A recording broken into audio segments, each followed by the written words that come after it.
Muy buenas noches, bienvenidos a Odisea.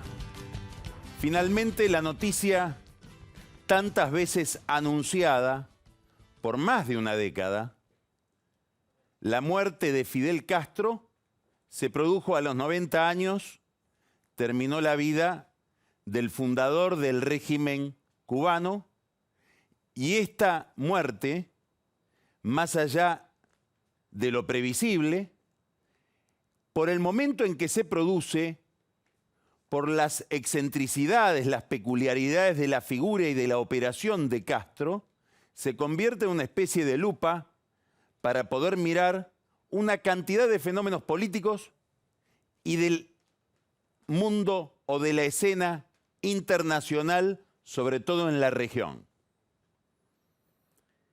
El primer dato curioso es que Castro verifica o demuestra que en América Latina hasta la dictadura del proletariado fue caudillesca. Fue un caudillo con todas las características de concentración de poder, de autoritarismo, del caudillo latinoamericano, con un gobierno socialista que encerraba dentro de sí la paradoja de que primero empezó a expulsar gente de clase media, profesionales, y después también pobres. Más allá de eso, Castro tuvo el talento político de haber visto morir dos revoluciones, de las cuales su revolución, su régimen, se alimentó. Vio el final del comunismo soviético, con el que tanta dependencia había establecido Cuba, sobre todo después de los años 70, y vio la caída en sus estertores de la revolución bolivariana de Venezuela, que está encerrada en una crisis cada vez más dramática, porque se ha vuelto una crisis humanitaria. En ambos casos, Cuba quedó arrinconada y en ambos casos el régimen cubano buscó para estacionarse, para cambiar de aire, para reorientarse, el mismo portaaviones, la Santa Sede, el papado, curiosísimo en un régimen que se identificaba a sí mismo o se identifica a sí mismo con el comunismo. En el año 98, Castro le abrió las puertas a Juan Pablo II, que había sido ya en ese momento uno de los líderes internacionales determinantes para explicar la caída del socialismo real en Europa del Este.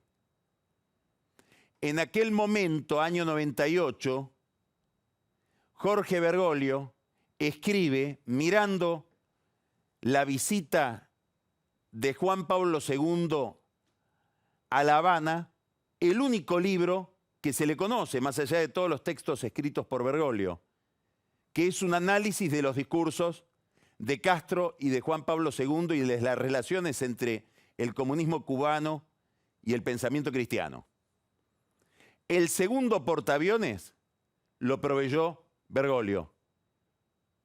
Cuando ya se había quitado el respirador del régimen económico cubano por la decadencia de la dictadura venezolana, de nuevo los Castro buscaron la protección de un papa y Bergoglio se las dio y ofició o proveyó un escenario elegante, no humillante, para que el régimen cubano pudiera reconectar con Estados Unidos.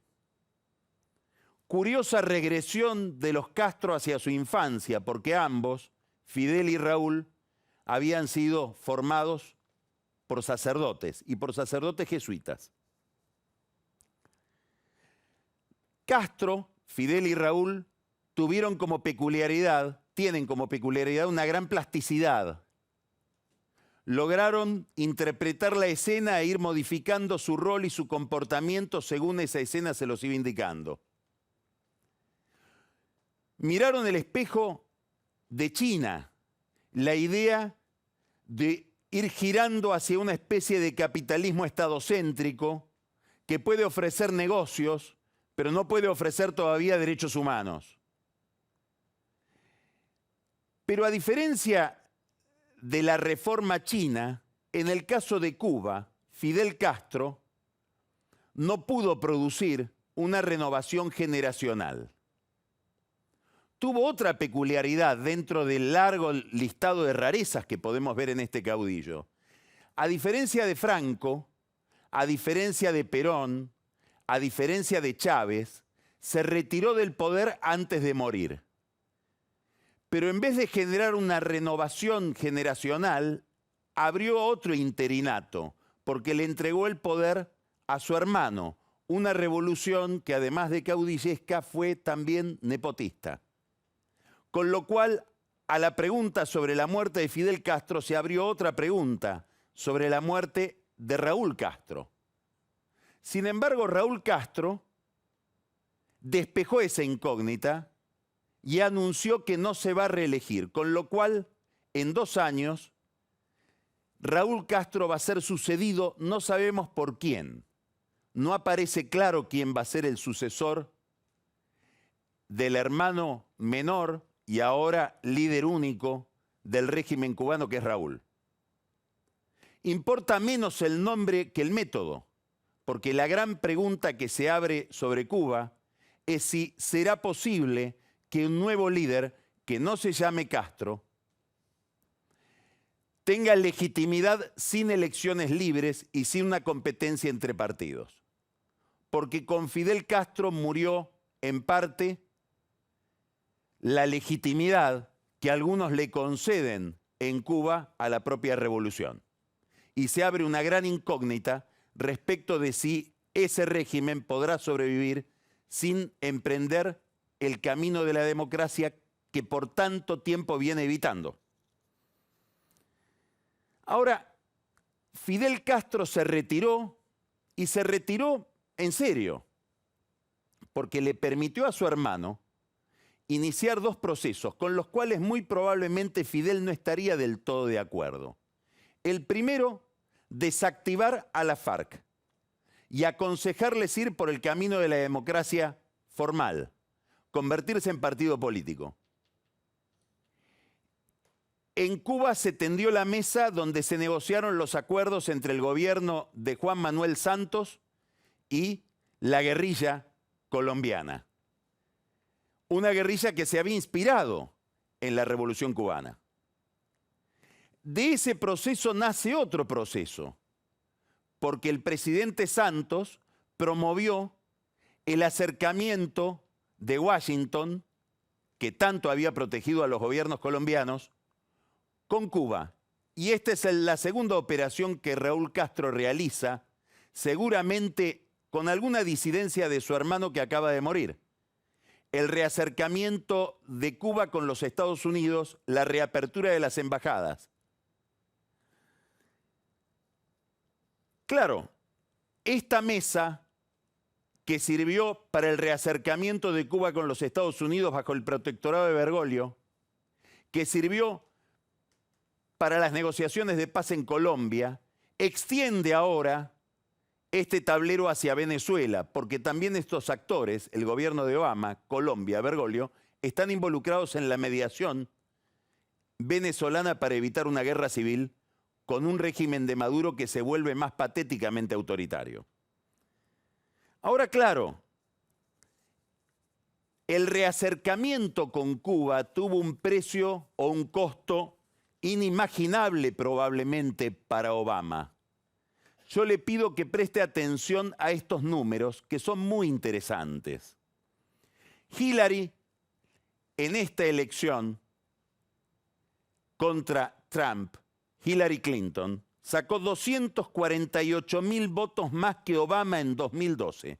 248.000 votos más que Obama en 2012 en Florida. De esos números estoy hablando. Las elecciones en Florida, que es donde se concentra el exilio cubano. Pero Trump sacó 442.000 votos más que Romney en la elección de 2012, es decir, que el candidato republicano. Y esto permitió que Trump le gane en Florida a Hillary Clinton por 120.000 votos. Estos 120.000 votos se explican por una muy mayor afluencia de votantes que fue determinada por el acercamiento de Obama con los Castro. Y estos 120.000 votos por los cuales Trump supera a Clinton, a la señora Clinton, en Florida, explican en gran medida que los demócratas hayan perdido la Casa Blanca. Este es el costo estratégico de ese acercamiento. Este es el factor Castro operando en la política americana, que es una política cada vez más condicionada por la presencia y por el voto hispano. Cuando uno mira estos números de Florida, cuando ve qué papel juega la relación con Cuba en la estrategia general electoral de los partidos norteamericanos, empieza a entender por qué la dureza de Donald Trump. No hablo de que no sea parte de su convicción, más allá de que como empresario hizo negocios violando el embargo con Cuba. Trump está rodeado de latinos muy anticastristas. Pero además sus declaraciones, su posición, está determinada por estos números que explican que parte de su triunfo lo obtuvo en Miami, lo obtuvo en Florida. Esto explica que acabe de decir Donald Trump que va a renegociar el acuerdo con Cuba, el acuerdo que selló Obama, y que le va a pedir a Raúl Castro más compromiso con las reformas que debería haber a nivel político y sobre todo de derechos humanos en la isla. Un problema para Raúl, un problema para su eventual sucesor, un problema que no llegó a ver Fidel Castro. Es un problema mayor para Maduro, a quien se le van complicando los padrinos. Se le muere Fidel Castro, que era su gran padrino. Inclusive la relación de Maduro con Fidel tenía una intimidad y una complicidad mucho más profunda que la que tiene con Raúl Castro, que mucho no lo puede ver a Maduro. Se le complica también a Maduro la relación con Irán, que llegó a un acuerdo de compromiso con el Washington de Obama, pero que ahora rompe relaciones Trump también con Irán, en una alianza muy poderosa con Israel. Frente a este nuevo cuadro que deja todavía más acorralado al sistema venezolano, al gobierno venezolano, frente a este nuevo cuadro de un Trump que modifica la política exterior de los Estados Unidos, Mauricio Macri está recalculando. Cuando a Susana Malcorra se le preguntó, antes de las elecciones en Estados Unidos, ¿qué pasaría si gana Trump?, ella contestó de manera muy pragmática: tendremos que adaptarnos. Macri se está adaptando. Cuando se conoció la muerte de Fidel, Susana Malcorra emitió un tuit expresando sus condolencias al gobierno cubano y al pueblo cubano.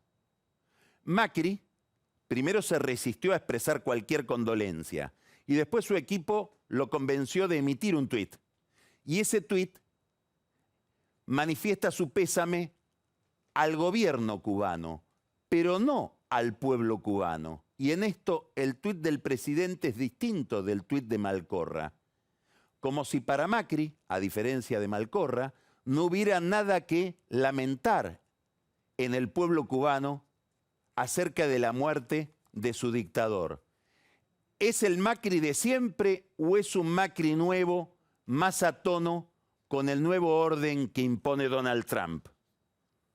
De hecho, el presidente no va a ir a los funerales en La Habana, como sí van otras figuras internacionales, como por ejemplo el rey emérito de España, Juan Carlos I. Malcorra debe estar subiendo al avión en este momento. Cristina Kirchner, a diferencia de Macri, se abraza al féretro de Castro. Y en ese abrazo olvida un episodio importantísimo: el viaje que realizó Fidel Castro a la Argentina en 2006. Un viaje enojoso, fue a Córdoba, invitado a una reunión ampliada de presidentes del Mercosur. El presidente argentino todavía era Néstor Kirchner, que quiso pedirle una reunión bilateral para tratar el tema de Hilda Molina, aquella médica cubana que buscó exiliarse en la Argentina con la excusa de que quería conocer a sus nietos. Hilda Molina terminó siendo íntima amiga de Cristina Kirchner y su hijo, que era médico traumatólogo, atendía buena parte del gabinete a pedido de Cristina y la visitaba en el Senado. No solamente hubo un entredicho por Hilda Molina, la relación con Hilda Molina le costó la cabeza al canciller Bielsa y a su jefe de gabinete Eduardo Valdés. También hubo un entredicho por los números. Fidel Castro en ese viaje elogió la situación de la medicina y la acción social del gobierno de Cuba, diciendo que había números ejemplares de mortalidad infantil, los mejores de América. Y Kirchner le contestó, obviamente, con los números del INDEC, que esos números no eran ciertos, que debían ser revisados, porque en la Argentina la situación sanitaria era mejor. Kirchner quiso que el relato le ganara también a la revolución. Lo llamaba presidente, no comandante. Ahora Cristina olvida ese episodio que hizo que Castro se enfermara en Córdoba, volviera a La Habana, se internara y abandonara el poder. Relaciones causales entre una cosa y otra, ¿por qué aventurarlas? Cristina giró con Castro y ahora llora, como giró también con Irán, de declararlo Estado terrorista a pactar prácticamente la impunidad del caso AMIA, y como giró con Bergoglio, a quien primero denostó, con quien después se amigó y a quien ahora está de nuevo agrediendo. Esto lo vamos a tratar después en Odisea, en el bloque de Pancho Olivera, cómo se reabre la grieta entre Cristina y el Papa, o por decirlo de otra manera, cómo la política exterior del kirchnerismo sigue siendo un barrilete sin cola.